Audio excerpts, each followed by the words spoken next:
Now it's live. Now it's live. You guys. Okay. Cool. What does the writer have to say about how race is connected to class?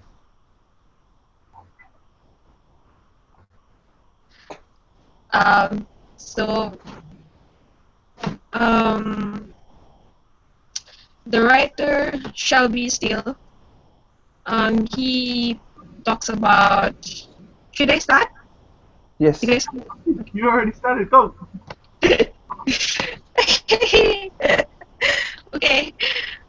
So the writer talks about being black and about the social media class. That's mostly what he had talked about. Um, and he told the story about when he was a kid and his dad always advised him, always gave him advice and stuff. And because his dad, he grew up in a lower in a black lower class, and so the dad became educated, and then later on he joined the middle class of society. So as you can see, the dad was he was he came from a very poor family, and then he worked hard, and then he earned his spot in the middle class section. So how race is connected to class. So his father always taught him to always taught him like values and about sacrifice and working hard to be a better person. Um, so he did all that his father had taught him. Then he went to college, and so the writer is like discussing mainly about um, the issues about black people and how they have to like struggle hard to come to like to get to that middle class. That's what I think, but I don't really know if that's right or not.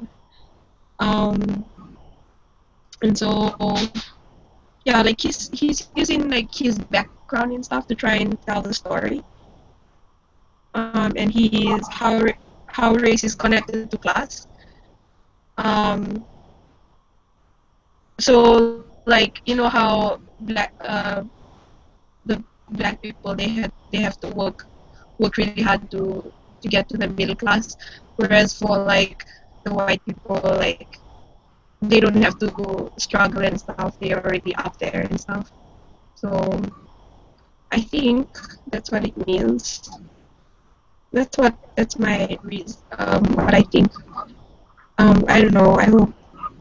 Yeah. What do you guys think? Yeah, I think the first two questions um are like the same question because he only connects race, like his race, to his class. Like the only problem is between being black and being middle class. Because like you said, the dad that would give advice, he would name, what is it, Sam was like the guy that you never wanted to be like, and and the reason why is because like middle class is all about like working your way up, like you working your way up, and then being black was all about just being the victim, but part of like a whole. Because not all blacks were victims, so they're not. They can't just be like I am a victim. So it's a group thing, you know. Like if you're black, you have to be a victim. That's, so that's why they didn't work because you can't say you're a victim and be successful at the same time because if you're successful, it means you're not a victim anymore. And if you're not a victim, then you're not black. I feel like those two questions, like the only way to answer it, because there's no like you can't say that about any other race. Or I guess every other race but white, you can say that about. Like I think Jewish people always like wanted to excel. Um,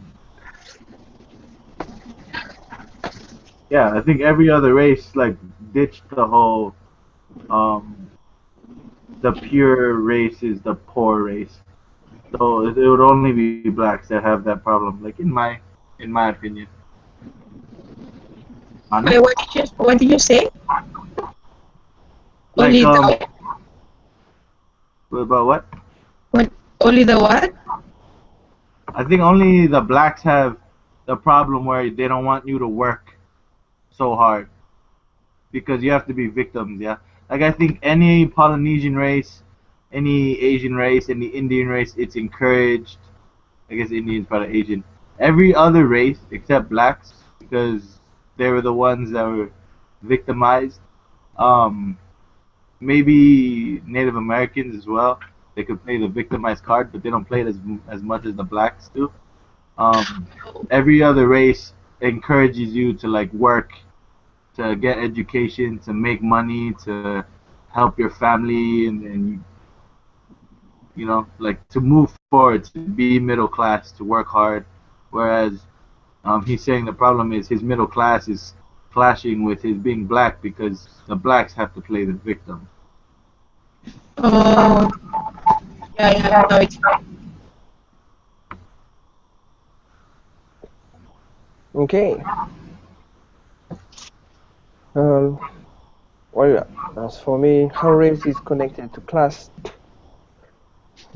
I don't know why, like, when I read that, I just thought of my mission.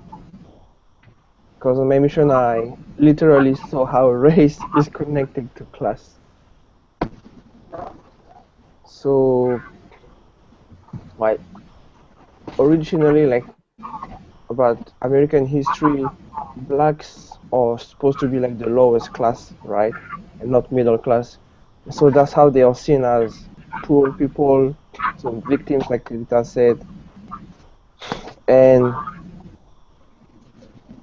also blacks have their own language, the black language. And like in the story, when the boy went to college, like one of his classmates, I believe, complimented him on his good English. He said, "Wow, you have a good English," and so that was praising him. But then that black guy, he felt a bit awkward because he knows his root, he knows he's black, he has his own culture, his own language, and so being praised for speaking good English to him, he feels like that's not his identity. That's not really who he is, right? And so maybe like that's one point I just wanted to bring up. That's how like race connects to class, right?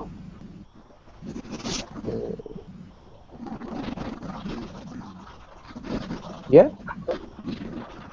man. That just reminds me of something. You know how so like in the Philippines or when I first came here and when I hear like Asians or like someone who don't speak English and I compliment them and I say, man, your English is really good.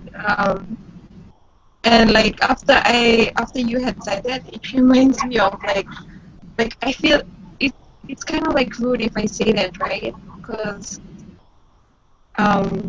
they might be thinking like, well, like they studied hard to come here and like they learn English and stuff, and like what other language are they supposed to speak?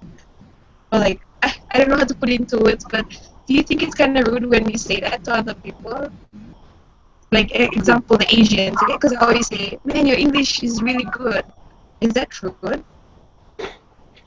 I can see how you might think you come off like offensive because you wouldn't go to a white person and be like, "Wow, you have really good English," Yeah. because you expect them to already speak English. So I can see why you think you're offensive, but I think like the fact that you said they have like I don't know. I think just good things are always good. So if you say like, "Oh, it's really good," Yeah, like then happy about it. Unless they like lived here their whole life, then it'd be like, "Oh, well, you know." yeah. I don't know, but some people would take it the wrong way.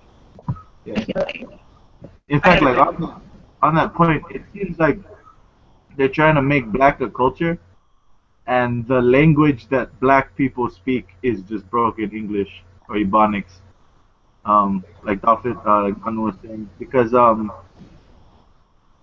when he says like, oh, if he stops speaking it, then he'll stop being black.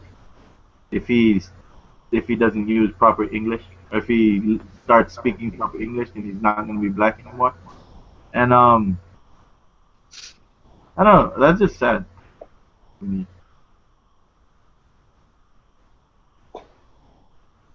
Yeah, that's true. Um, uh, should I read the next question? So the last question is what expectations to whites? I think it means do whites. What expectations do whites and or blacks have about black people? And the quote that I had was since it, and this is him talking about black people, since it was our victimization more than any other variable that identified and unified us, moreover, it followed logically that the purest black was the poor black. And when he was in class and the professor was like, well, you're not really black because you're in college, and how that excused him from the race. I think that's where they show that whites started to think the same way as blacks were. Like, if you were a well-to-do black, then you should reach out to the real blacks, which are the poor blacks, because they're the victims of society, and blacks are the victims of America, I guess. I just like that last one where he's like he gets mad where when people say to reach back, because it makes sense for all of like every other race that I said that encourages like making money. It makes sense for them to say like, you know, reach back, give back to the islands, give back to your roots. Um, but he compares it to like it's like reaching back off of a train and pulling someone who wasn't on the train to get on the train, because like it sounds like a helpful thing, but like that he can just show that person how to buy the ticket, or that person should already know how to buy a ticket, like how to use the method already in order to be successful.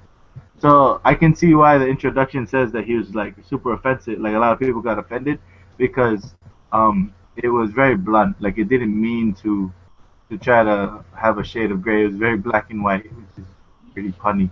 But like that was the quote that I like. Like I think everyone saw them as being victims, and that poor blacks were the pure blacks.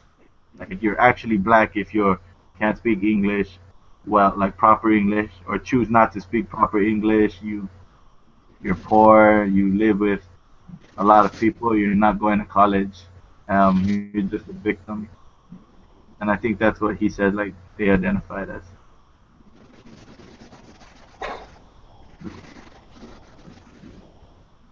Oh. um, I thought a totally different thing. I don't know if this is right. But in paragraph 29, where it talked about the like how his college professor like he had refused to rent an apartment to a black couple because a white couple was living downstairs. He didn't want to rent the apartment to black couple because he felt that the white couple would feel offended. I feel like um eh, I don't know what to say. Oh, Manu, can you go first? Sorry. Yeah. Well, I would like to quote also like from the story. There's just one part that I really like. It's when he talks about his father. So He says, though my father was born poor, he achieved middle class standing through much hard work and sacrifice. All right, and so well, like I would say, black people view other black people as just like lower classes, and so not really hard workers, and because like that's all they know about, and they don't really achieve high education. But his dad, right? Although he was born in a lower class, he worked hard, as it says in the paragraph I read. So like the way he works, so it was like, I mean, like what? Okay, that's what I want to say. What he did to be in the middle class, all right? Hard work, family life. So he found a spouse, had kids, so, and you need money in order to provide for your family. So that's why hard work, family life, property ownership, and education for his children. All right, so that's the middle class values. And I would say like that's how the father, being black, saw himself like in the future. He wanted to reach that goal, all right? And so how whites view black people? Well, I would say whites think of black people as being inferior, maybe like not speaking good English, for example, not living in a house but living in small apartments that they're renting, and maybe being lazy sometimes, and not really having any property ownership. That's what I think. Okay. Thanks. Now I got what I was trying to say. So the question is, what expectations do whites or blacks have about black people? So I was trying to say earlier, like in paragraph 29, it had talked about his college professor who was trying. He rents out apartment day. So this black couple came in one day and wanted to rent an apartment, but the professor didn't want to give it to them because they were black and because there was a white couple living in the apartment downstairs. And so he felt like if he gave the apartment to the black people, the white couple living downstairs would feel offended. And so in this paragraph, the author, he kind of feels like vulnerable for like for the blindness of his professor, and the comment that his professor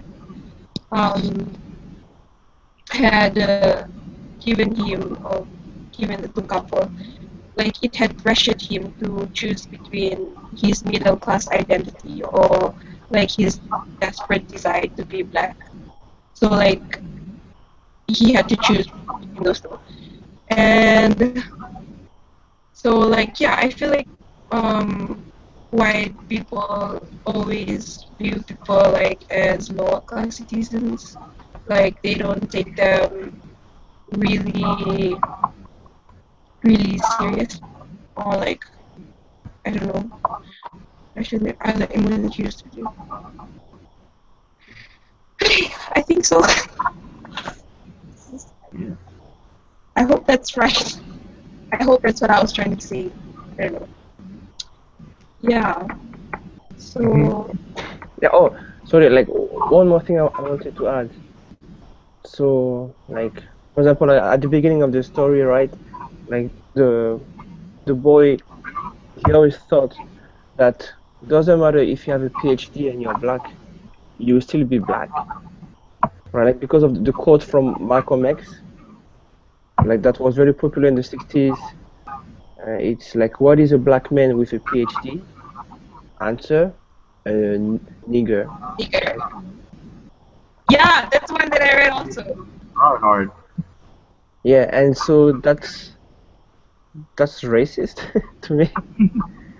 Yeah, but you know what was funny? Sorry, but in South Africa, uh, like black people, they call each other niggers. Yeah, a black calling another black nigger. That's not racist because the one saying that is black. Yeah, I learned that on my mission. That was fun. I was like, wow, so you guys can call each other niggers, huh? Yeah. What about I call you nigger? They said, no, that's racist. What? But you know, Yeah, I that's what. like, but you know, I'm a nice guy. I'm a missionary. Look, you say Jesus Christ, right? You know, I'm not really. I don't mean the like being racist by saying that. I just mean to feel your culture. You know. Yeah, but they say no because of your skin color. You have to be black to say nigger. So they have those rules where they allow some people to say that, and some other people no, you're not allowed to say it. I'll punch you in the face. Yeah, my dad, he used to get angry at us. We used to say nigger when we were small, and like we never used to say it. Like he was so strict about that. I mean, only the black people can say it, right? Like black to black, nigger and stuff. But here in BYU, Hawaii, like I never hear anyone say nigger. But I mean, they can say nigger, but between friends and stuff. But if you say it and there's another black person there, I think he's gonna be angry. Well, because we don't have like American black people on our campus a lot. It's like from Africa, black people, and Yeah, I so guess they don't get mad, like Manu was saying. But like I think American black people get mad. We just don't have a lot. mm, so we can just say it in front of the African. Joke, joke. No, nothing. Let's get a running tally like in the corner here, like for the YouTube video. Oh, like also like the term in the first paragraph. I mean, second paragraph where it says uh, culturally disadvantaged. And Yeah. So that's also like how whites see black people as a culture that is disadvantaged, right? Because of the past. So they are all struggling, and some black people also they kind of accept that fact of being black. So I am at a disadvantage compared to a white guy. Like if a white guy and a black guy apply for the same job, maybe like the black's gonna think, oh, okay, the white is gonna be hired because of our skin color difference. And that disadvantage can also apply in schools, like the group of friends you make. Like if you go to school and you're the only black guy, then you have no friends, something like that. Or the teacher will be mean to you, but not to the whites. Yeah. So I think that's also a keyword, being at disadvantage because of your race, your culture. Skin color. Yeah.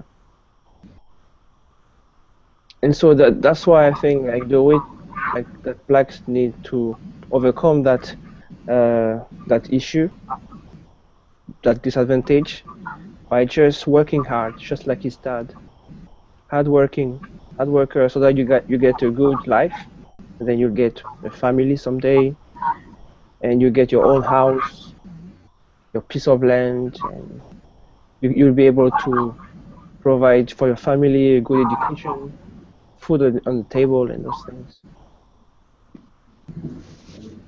Yeah, I feel like that's what Shelby still is trying to do, right? Like he's trying to like let everyone out there, like he's trying to reason with everyone that about how blacks were being treated differently before by the white race. They were treated differently at times, but like he's trying to say that in the end, the there is more opportunity for blacks out there. Like for example, nowadays, right? There's a lot of opportunities for them, and it's just a matter of time before they okay whatever. Yeah. but they still some racist people now. But I feel like it's gonna be over.